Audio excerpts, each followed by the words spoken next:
بسم اللہ الرحمن الرحیم۔ السلام علیکم ورحمۃ اللہ وبرکاتہ۔ ناظرین، میں ہوں نیفرمان مخلص۔ اس وقت آپ دیکھ رہے ہیں نیفرمان مخلص افیشل۔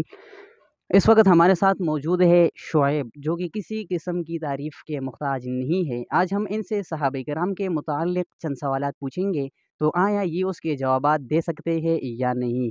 تو ویڈیو کی طرف جانے سے پہلے ایک چھوٹی سی گزارش ہے، ویڈیو اچھی لگی لائک کمنٹ اور شیئر کرنا مت بھولیے گا، اور اسی طرح اچھی مزید ویڈیوز کے لیے ہمارے فیس بک پیج فالو اور یوٹیوب چینل نیفرمان مخلص سبسکرائب کیجیے۔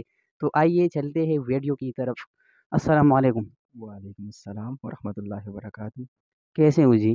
اللہ کا شکر ہے۔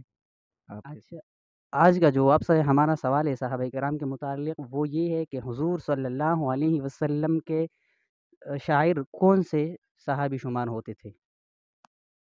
حضرت حسان بن ثابت رضی اللہ تعالیٰ عنہ۔ بالکل صحیح جواب۔ اچھا، دوسرا سوال جو آج کا ہے ہمارا، وہ یہ ہے کہ سب سے پہلے مینارہ کون سے صحابی نے تعمیر کیا تھا؟ حضرت امیر معاویہ رضی اللہ تعالیٰ عنہ۔ اچھا، صحابہ میں سے سب سے پہلے اذان کس نے دی تھی؟ حضرت بلال حبشی رضی اللہ تعالیٰ عنہ۔ بالکل صحیح جواب جی۔